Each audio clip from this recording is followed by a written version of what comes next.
दोस्तों, क्या आप जानते हो कि एक सबमरीन अगर 750 मीटर समुद्र के नीचे चली जाए तो उस पर पड़ने वाले प्रेशर की वजह से सबमरीन ब्लास्ट भी हो सकती है। और वहीं अगर कोई इंसान समुद्र में बिना किसी ऑक्सीजन सिलेंडर के 1 किलोमीटर नीचे चला जाए तो उसके लंग्स यानी कि फेफड़े भी फट सकते हैं। समुद्र की वजह से ही धरती अंतरिक्ष से नीले रंग की दिखाई देती है। और तो और धरती के 71% हिस्से में केवल समुद्र ही फैला हुआ है। इतने पानी की वजह से ही पृथ्वी को नीले ग्रह के नाम से भी जाना जाता है। दोस्तों, आज की इस वीडियो में हम आपको बताएंगे कि समुद्र के नीचे क्या है। तो चलिए वीडियो को शुरू करते हैं। दोस्तों, आज तक इंसान समुद्र का केवल 5% हिस्सा ही जांच पड़ताल कर पाया है।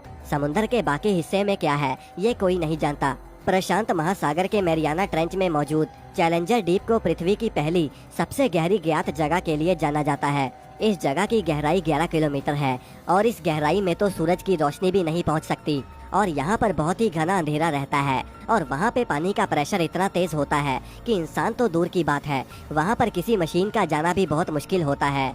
लेकिन दोस्तों, आपको ये जानकर हैरानी होगी कि आज तक 8 लोग उस गहराई में पहुंच चुके हैं और जीवित वापस भी आए हैं। लेकिन दोस्तों, समुद्र की जितनी गहराई होती है उनमें उतने ही राज छिपे होते हैं। दोस्तों, समुद्र में 800 मीटर की गहराई में जाने पर आपको तापमान बहुत कम मिलेगा, क्योंकि इतनी गहराई में सूरज की किरणें नहीं पहुंच पाती और इसीलिए वहां का तापमान बहुत ठंडा होगा। लेकिन कुछ जीव ऐसे भी हैं जो कि ऐसे टेम्परेचर में भी जीवित रहने की कला को सीख चुके हैं। इतना ही नहीं, आपको 800 मीटर की गहराई में भी ज्वालामुखी देखने को मिल सकता है, जो कि आज भी लावा उगलता है और उसमें विस्फोट भी होता है।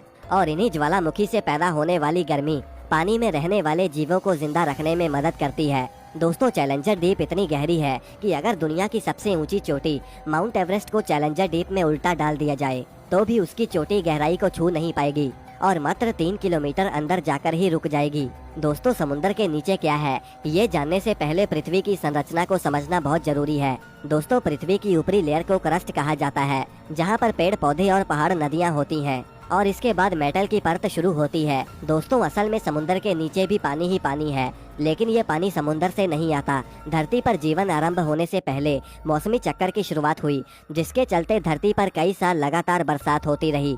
आसमान से गिरते हुए इस पानी को जमीन ने काफी मात्रा में अपने अंदर सोख लिया और बचा कुचा पानी नदियों और समुद्रों में चला जाता था। जमीन के पानी को पहले तो हैंड पंप के द्वारा धरती से निकाला गया, लेकिन आजकल बोर करके जमीनी पानी को इस्तेमाल किया जाता है। अब आखिर धरती पर लाखों साल की बरसात का पानी कहाँ गया? तो दोस्तों, इसका जवाब है समुद्र के नीचे। आसमान से बरसा ये पानी आज भी समुद्र के नीचे ही स्टोर है। जल चक्र के कारण ये पानी क्रस्ट के नीचे और मेटल के ऊपर के हिस्से में जाकर जमा हो गया है। दोस्तों, समुद्र के नीचे भी बहुत सी नदियां बहती हैं। रिसर्चर्स के द्वारा मेक्सिको के एक समुद्र के नीचे एक नदी की खोज करी गई और वैज्ञानिकों ने इसका नाम सिनोटे एंजेलिटा रखा और वो समुद्र के 115 फीट नीचे बहती है। और उस नदी का पानी ताज़ा नहीं बल्कि एकदम खारा है। और इसी तरह ब्लैक सी के नीचे भी दुनिया की सबसे बड़ी नदी मिली, जो कि उसके 100 फीट नीचे बहती है। इस नदी के पानी की रफ्तार 6 किलोमीटर पर आवर है, जो कि 22,000 क्यूबिक पानी अपने साथ लेकर चलती है। दोस्तों, लाखों सालों से इकट्ठा हुए इस पानी को समुद्री लहरों और सूरज की रोशनी से गति मिलती है और ये पानी समुद्र में शामिल हो जाता है। लेकिन वैज्ञानिकों का कहना है कि समुद्र में पानी केवल नदी के रूप में ही नहीं है, बल्कि ये झरनों के रूप में भी बहता है। दोस्तों, सूरज की किरणें समुद्र में किसी जगह पर पड़ती हैं और किसी जगह पर बिल्कुल भी नहीं पड़ती, जिसके कारण समुद्र का टेम्परेचर बदलता रहता है और धरती के गोल गोल घूमने पर भी हलचल होती रहती है, जिस कारण धारा बनती है, जो कि बाद में नदी का रूप धारण कर लेती है। तो दोस्तों, ये थी आज की वीडियो। अगर आपको ये वीडियो पसंद आई तो इसे लाइक करके चैनल को सब्सक्राइब करना ना भूलें।